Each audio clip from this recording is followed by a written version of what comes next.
Alhamdulillah, wassalatu wassalamu ala rasulillah al-amini as-sadiq al-masduqi al-mab'uth rahmatan lil alamin wa ala ahlihi wa sahbihi ajma'in. Amma ba'du, fa assalamu alaikum wa rahmatullahi wa barakatuh marata saniya. Yan uwa masu kallon mu da sauraron mu, ku biyo mu a karo na biyu don ci gaba da gabatar da wannan shiri namu na musan addinin mu, wanda wannan tasha mai albarka na Maga TV take ainihin ɗaukun nauyinsa. A farko mun batu akan abin da ya shafi sarki a takaice. Yanzu za mu shiga gaba na biyu, batu akan alwala, wanda shi ma alwalan dai shi ma suna ce mishi tsarki, wanda tsarki da muka yi bayani na farko suna ce mishi tahara. Alwala da ake ce mishi alwudu shi ma suna kiran shi da tahara. Sannan algusul, wanka da ake ce mishi algusul, shi ma suna ce mishi at-tahara.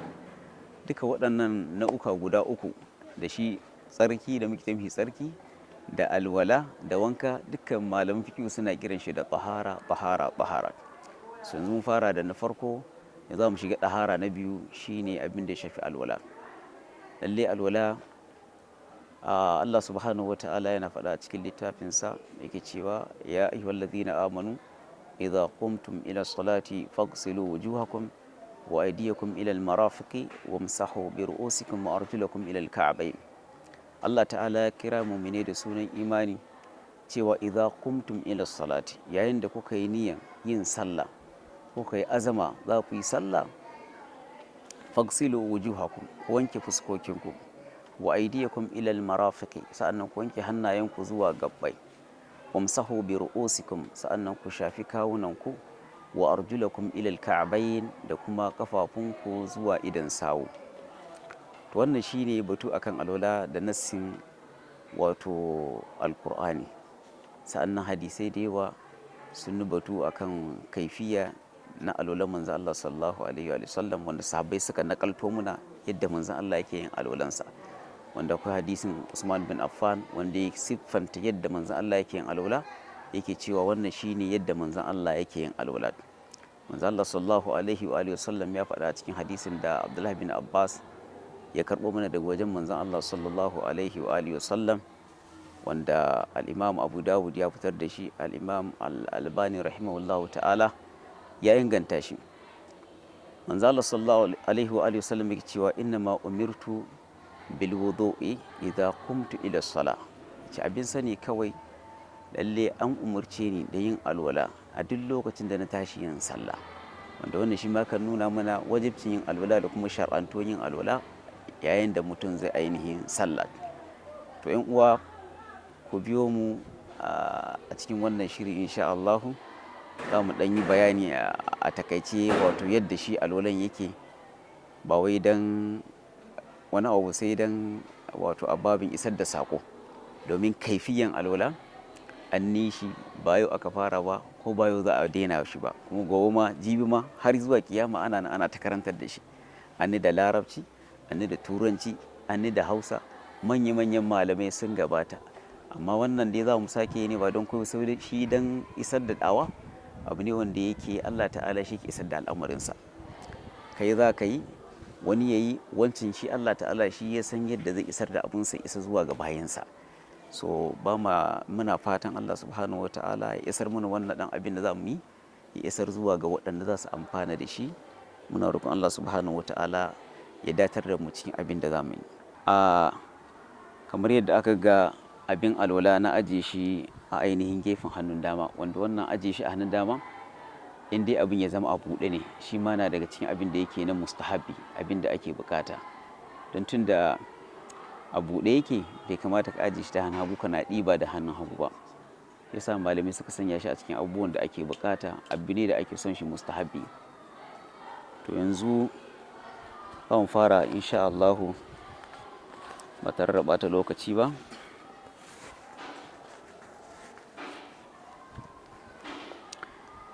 A farko, kafin mutum ya ainihin sa hannunsa a cikin ruwan alwala, ana bukata ya ainihin ɗebi ruwan ya wanke kamar sau 3, wanda shi alwala yana da siffofi kamar guda 3 hallau.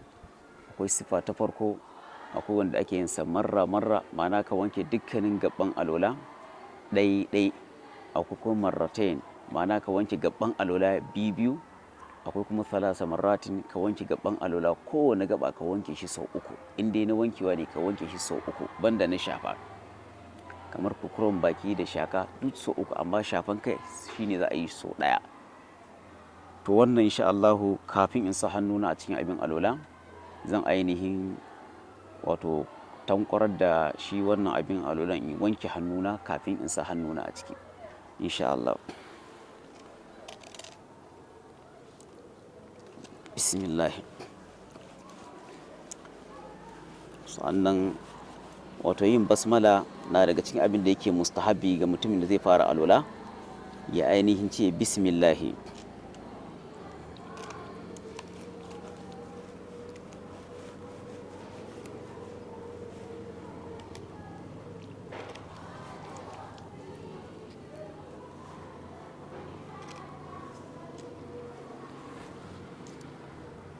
Zan kurkura ainihin baki, zan ainihin shaki ruwa kuma.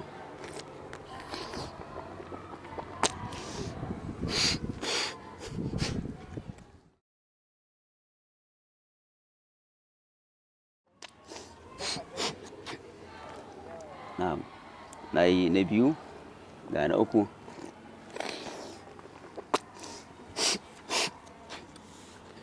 Wannan shine kurkuren baki da kuma ainihin facewa da kuma shakar ruwa da facewa, wanda shi wanke hannu na farko da muka yi na daga cikin abin da yake na sunna, shine wanke hannu zuwa ku'i.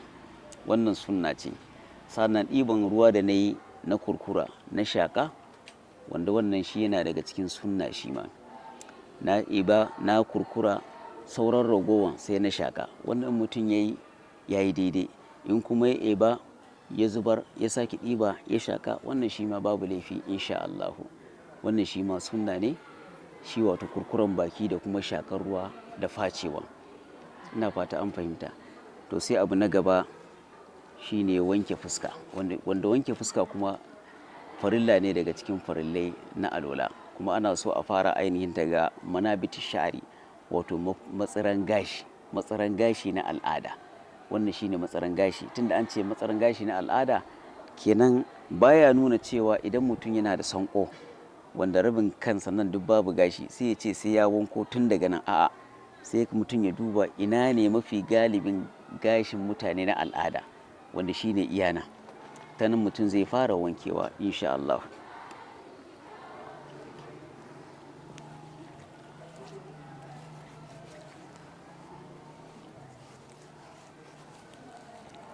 Mutum zai wanke fuskansa tun daga manabiti sha'ari wato matsaran gashi, zai tafi da shi har zuwa wannan uzun nan, wato wannan abin da ya shafi faɗin inda mutum zai wanke kenan, daga wannan kunnan zuwa wannan kunnan. Ainihin batu kuma akan tsayi tun daga manabiti sha'ari har zuwa ƙarshen haɓansa na. In yana da gemu yana da ainihin duhu, to ba wajibi ne sai ya cuccuɗa shi, zai ainihin shafa kan gemun ne haka, sai ya ainihin shafa haka shi kenan. Amma yanzu kamar na wannan wato gemun ba shi da duhu, to wajibi ne sai mutum ya ainihin cuccuɗa shi saboda ruwa ya ainihin shiga ciki. Yawwa, amma in gemun yana da duhu to mutum zai fi shafa kan ne haka shi kenan. Wannan in yi haka ya yi sau ɗaya. Wato muna siffanta mai salasa marratin kenan, mai wanda ake yin alola sau uku, wanke duk gaban alola sau uku. Ga nan zuba na biyu. Tun zai wanko tun daga manabiti shari haka. In gashin yana da yawa zai ainihin shafi kai, in ba shi da yawa kuma zai cuɗanya ruwa ya shiga cikin ainihin gashin nasa. Wannan shine karo na biyu. Ga karo na uku.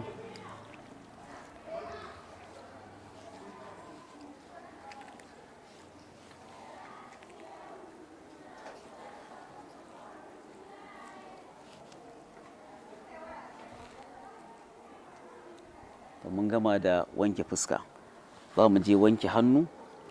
wanda kar a manta muna yin alwala mai siffa wankewa uku ne. To wanke hannu, ana wanke hannu tun daga farkon hannu zuwa mirfak. Zuwa mirfak ma'ana ana haɗawa har da mirfak, ba wai ana nufin zuwa mirfak ya isa ba, ana so mutum ya haɗa har da wannan gwiwan hannun nan. Shine misali idan mutum ibro haka, mutum zai haɗa da wannan gwiwa ya tafo da shi ya wanke, ya tafo har nan haka.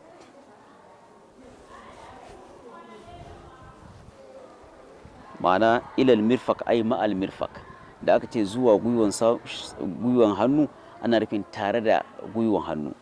Kenan mutum zai tabbatar da wannan gwiwan ya ainihin samu ruwa wajen wankewa. Wannan shine wankewa na farko kenan ko? Ga wankewa na biyu.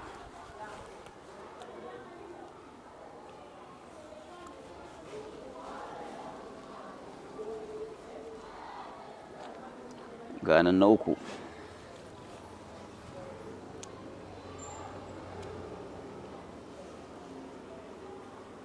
Kar a manta mun fara daga wanke hannu na dama ne, kamar yadda sunna ta tabbatar. Za mu koma zuwa ga wanke hannu na hagu kenan.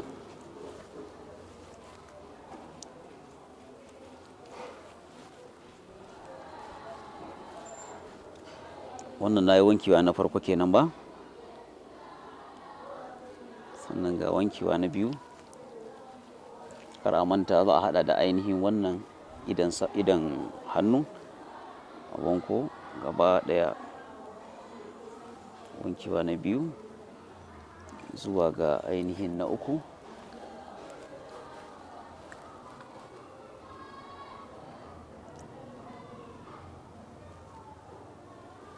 To mun gama da ainihin wato wanke hannaye, sai kuma shafan kai, wanda shafan kai farilla ne daga cikin farillai shi ma na alwala, wanda ana fara shafan kai tun daga ainihin wato shi ma matsaran gashi na nan zuwa ainihin ƙarshen gashi na ta baya.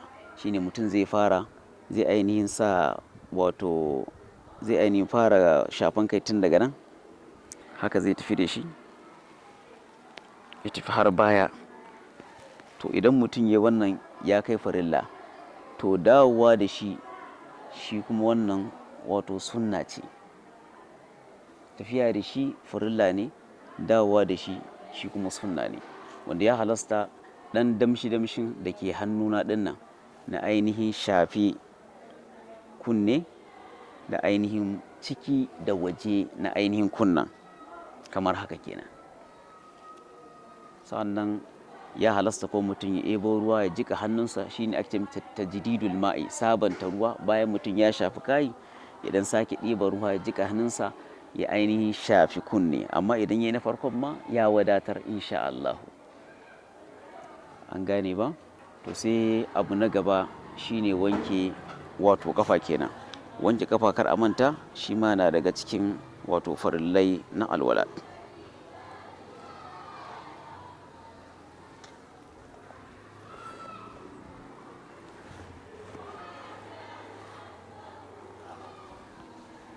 Wanke kafa ana bukatan wato kamar da Allah ta'ala yake cewa wa arjulakum ilal ka'abaini. A wanke kafa har ilal ka'abaini, ma'ana ma'al ka'abaini, tare da ainihin wannan idawun sawu guda biyu nan. Mutum ya tabbatar ya wanke su, sun samu shiga wajen wanke kafa a cikin alwala.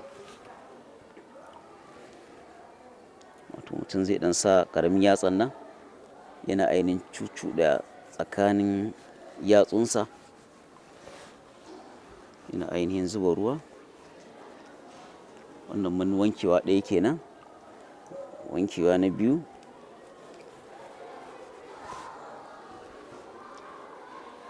Shi ma za mu yi sau uku.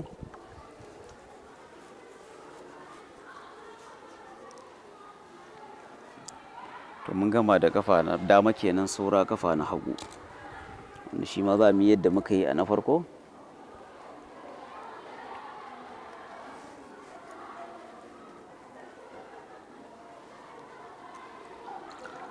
Sake zubawa. Karo na biyu. ake zubawa karo na uku. To da wannan mun kammala alwala insha Allahu.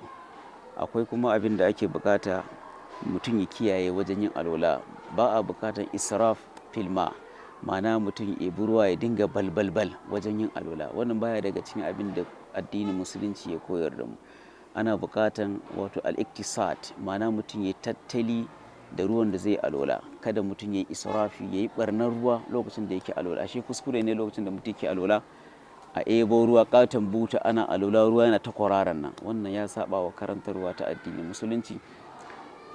Kamar yadda kuka bibice mu, wannan shine wato kaifiya na yadda ake yin alwala, ma'ana yadda ake yin alwala a addinin musulunci gwargwadon hali. Muna roƙon Allah subhanahu wata'ala ya sa abin da muka yi a dace ya zama karɓaɓɓe. Muna fata za ku bibice mu a nan gaba insha Allahu don kawo muku wani shiri nan gaba na yadda za mu yi kaifiyan wato shi as-sala, ma'ana kaifiyatu sala insha Allahu, kamar yadda muka yi na alwala insha Allahu za mu yi kokari mu kawo muku wannan a nan gaba insha Allahu. Masu kallo duka a nan shirinmu na musan addininmu ya zo ƙarshe, wanda ni naku Yunus Maga na kasance da ku tare a cikin wannan shiri tare da babban bakonmu ko in ce malaminmu Malam Lawan Ahmad Abubakar da ya ba mu lokacinsa ya fayyace mana yadda ake ɗauki da kuma alwala. Da fatan kun fa'idantu da wannan shiri, ku kasance da mu a wani mako ɗauki da wani sabon shiri. Mun gode.